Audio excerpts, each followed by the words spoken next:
आज हम आपको कुछ ऐसे संत बाबा के बारे में बताएंगे जिनकी अय्याशी देखकर आपके होश उड़ जाएंगे, जिसमें ये हवस के पुजारी बने फिरते हैं। पैसों के लालच और हवस को पूरा करने के पीछे इन बाबाओं में न सिर्फ लोगों को बेवकूफ बनाया, बल्कि एक ऐसा सिस्टम तैयार किया है जिसकी बदौलत एक लंबे समय तक जनता और पुलिस से बचे रहे हैं और मोटा पैसा कमाते रहे हैं। नंबर 7 पर है इस बाबा के कर्ता भी निराले हैं। इसका नाम है नित्यानंद, जिन्हें अपने आइंस्टाइन को चैलेंज करने वाले वीडियो में जरूर देखा होगा। इस बाबा की करतूतों को सुनकर पुलिस वाले भी अपने होश खो बैठे हैं। दरअसल कुछ सालों पहले एक होटल में स्वामी जी की एक वीडियो वायरल हो गई थी, जिसमें स्वामी जी एक सस्ती सी एक्ट्रेस को अपनी ही छाती पर बिठाकर मुस्कुरा रहे थे। ये वीडियो आग की तरह पूरे साउथ इंडिया में फैल गया और लोग 2 हिस्सों में बट गए। किसी ने इन्हें कहा कि ये सही है और किसी ने इन्हें गलत बताया। फिर धीरे धीरे इन पर यौन शोषण के आरोप लगते रहे। बाबा को पुलिस ने पकड़ तो लिया, लेकिन इन्हें जमानत मिल गई और इसी का फायदा उठाकर वो देश से भाग गया। ये पहले नेपाल गया, उसके बाद फ्लाइट से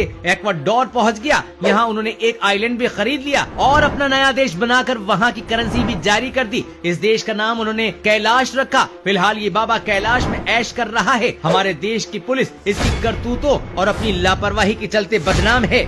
नंबर 6 पर है, इसको डिस्को बाबा के नाम से जाना जाता है। इनका असली नाम सचिदानंद है। ये बस नाम के बाबा हैं। इनके कामों में जमीन हड़पने से लेकर गुंडागर्दी तक शामिल है, इसलिए इन्हें बिल्डर बाबा का नाम भी दिया गया है। ये बाबा भगवा कपड़े की आड़ में दारू पीकर नाचने का अपना शौक पूरा करता था और पार्ट टाइम काम में बिल्डर और जमीन हड़पने का काम भी करता था। ये बाबा भोली भाली लड़कियों को अपने जाल में फंसाकर अपने आश्रम में दासी बना कर रखता था। इस पर रेप के कई आरोप थे और 3 साल तक पुलिस से भागने के बाद आखिरकार इसके बस्ती वाले आश्रम से 2021 में इसे गिरफ्तार कर लिया गया।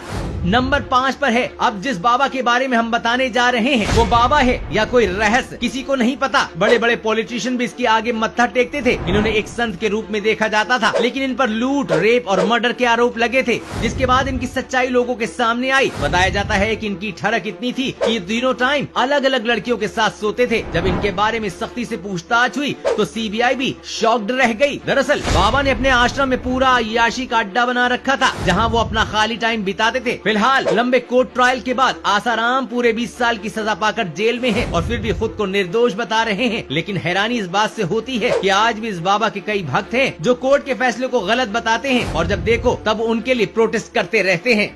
नंबर 4, इनका तो पहनावा और इनके दावे दोनों ही अतरंगी हैं। हम बात कर रहे हैं संत राम रहीम इंसान की। दूसरे बाबाओं से अलग डेरा सच्चा सौदा के प्रमुख संत राम रहीम रंग बिरंगे कपड़े पहनते हैं, अपनी मूवीज बनाते हैं जिसमें हवा में खुद भी उड़ते हैं और गाड़ियों को भी उड़ाते हैं। राम रहीम का मेन एरिया पंजाब और हरियाणा था, यानी कि इस एरिया के लोगों को बुद्धू बनाकर उन्होंने खूब लूट मचाई और उन्होंने यहाँ की लड़कियों तक को नहीं छोड़ा। कहा जाता है कि इन्हें जो भी लड़की पसंद आ जाती थी उसको अपनी हवस का शिकार बनाकर ही छोड़ते थे। इसके अलावा इन्होंने कई लोगों को शादी न करने के लिए उकसाया, उन्हें नपुंसक भी बना दिया था। उन्होंने अपने सिरसा के आश्रम में एक सेना भी बना रखी थी और जब पंजाब पुलिस इन्हें अरेस्ट करने आई तब इनके समर्थकों से ज्यादा इनकी सेना ने पुलिस को अंदर जाने से रोका।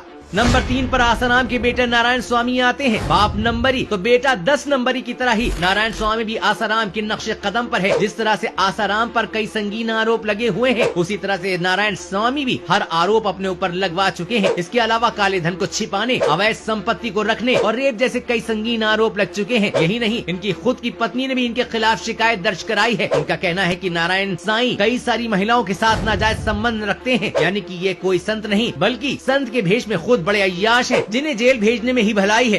नंबर 2, इनका नाम है श्रीमद सारथी देव। उड़ीसा में सारथी बाबा भी कहा जाता था। इनके लाखों की संख्या में भक्त थे, लेकिन इनकी सारी पोल पट्टी तब खुल गई जब उड़ीसा के एक लोकल चैनल ने इनका स्टिंग ऑपरेशन कर भांडा फोड़ दिया था। इस चैनल ने इस ढोंगी बाबा को एक लग्जरी होटल में पकड़ा जब ये बहुत कम उम्र की लड़की के साथ रंगरलियां मना रहा था। यहाँ पर ये बाबा